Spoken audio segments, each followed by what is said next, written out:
It was the Americans who built the roads coming up to Baguio City. They also planted most of the pine trees around here and made Baguio the summer capital of the Philippines.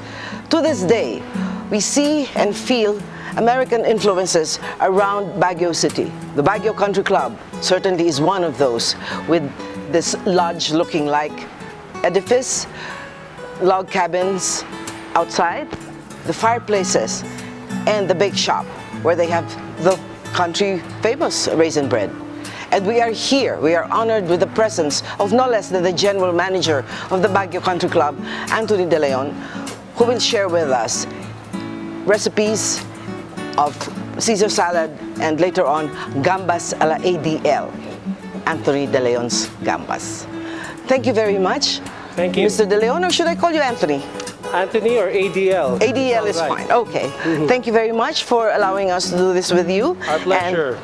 And for making Caesar salad for us this morning. My pleasure. So maybe before we begin, these are the ingredients of our typical Caesar salad. Of course, we're going to use this morning the romaine lettuce. This is very much available here in Baguio City. And most of the vegetables now in Baguio City are organic. So this is what we use here in Baguio Country Club, organic vegetables. We have a couple of eggs, garlic cloves, anchovies, French mustard. Of course, we're going to use olive oil for our purposes of making the dressing. Some bacon bits, Parmesan cheese, the Tabasco sauce to add a little bit of a kick, and croutons. So we'll start? Yes, we shall, and I shall watch you do it. Okay, so maybe we'll start first with our garlic clove. We're going to press this.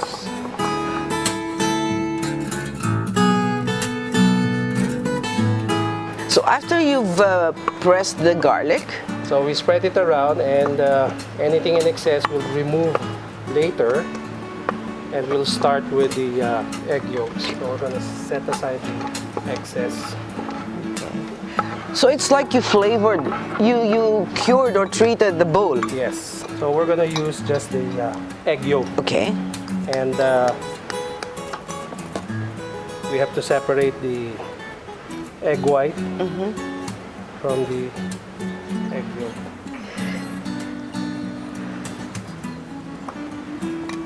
We're going to pour some, we're going to start mixing and pour some olive oil. Okay, extra virgin. Yep. But we do this slowly.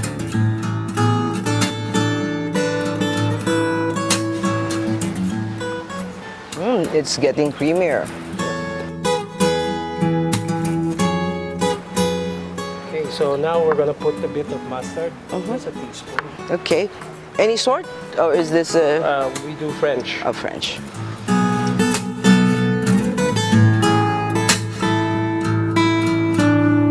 And we also put a bit of citrus juice, in this case the calamansi. Okay. You know, the citrus juice kills off the so-called lansa of the egg.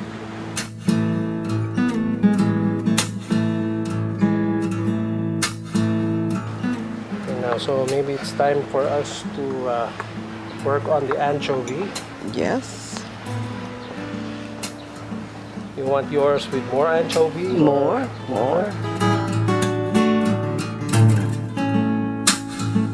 I'm gonna crush it a bit.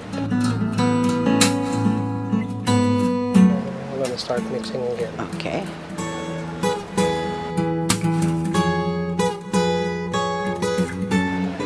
It's time now for us to put some lettuce. Now we would like to drain most of the water from the lettuce so that the water does not mix with the dressing. All right.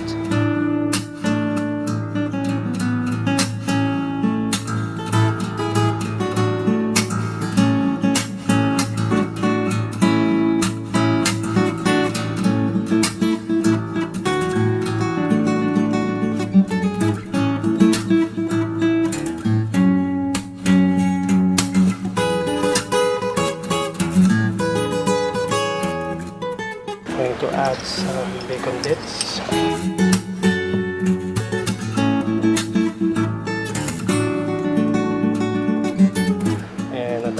Tabasco.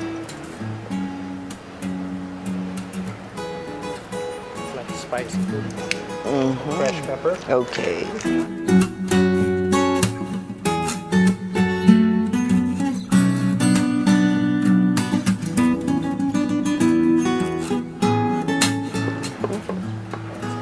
And the croutons.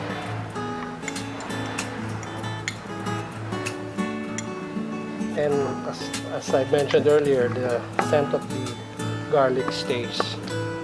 When you do it it's fresh. yes. Okay, so maybe it's time that we transfer this.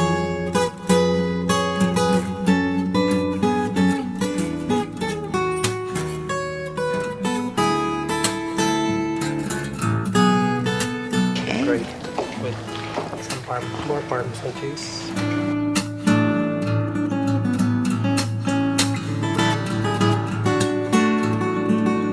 So now we have our Caesar salad for two. Caesar salad for two, and I should say the Baguio Country Club Caesar salad, but also Anthony De Leon's Caesar salad.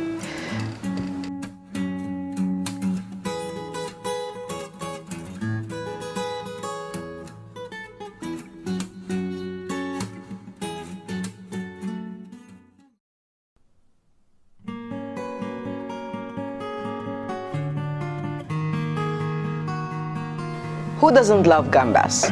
And so we have Anthony De Leon doing his gambas for us with a little bit of a kick and a twist. And a twist. Okay. We're gonna put some jalapenos and tomato paste. Ooh. So a bit of a variation there, and a bit more spicier than the rest. Okay.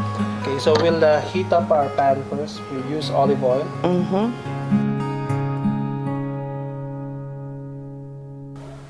Let us saute some garlic first.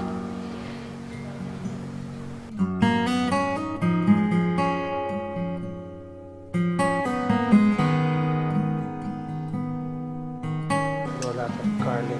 While we're sauteing, we're going to put some paprika for shrimp.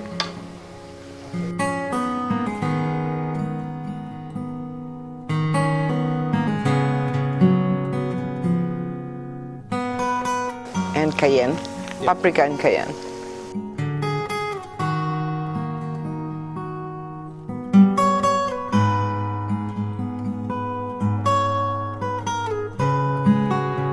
Okay, so that's done. Okay. See the smell. Already, yes. Already, Now, as yeah. soon as, almost.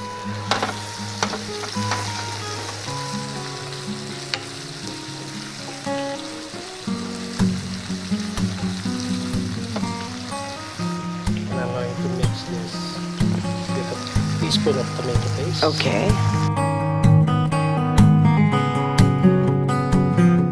Of course, the tomato paste gives it more color than the typical orange color of a shrimp when Yes. it's done. Now, there's a technique in cooking shrimps, making sure that it's not overly done. Yes, Because because once it's overly done, the meat becomes too tough. It should just be right. Put a dash of Tabasco.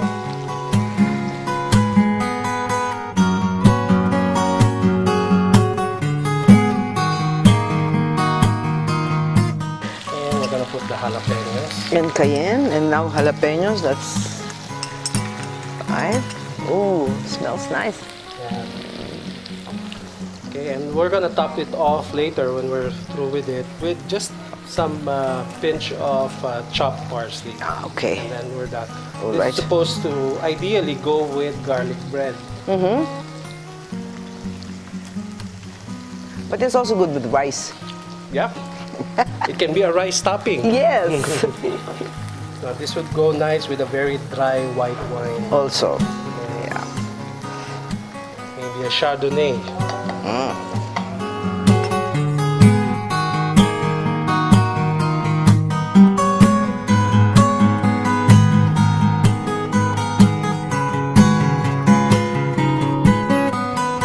And chopped parsley. Yes.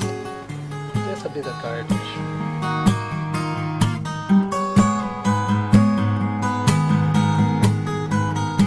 And we have our gambas. Gambas a la ADL. Thank you very much.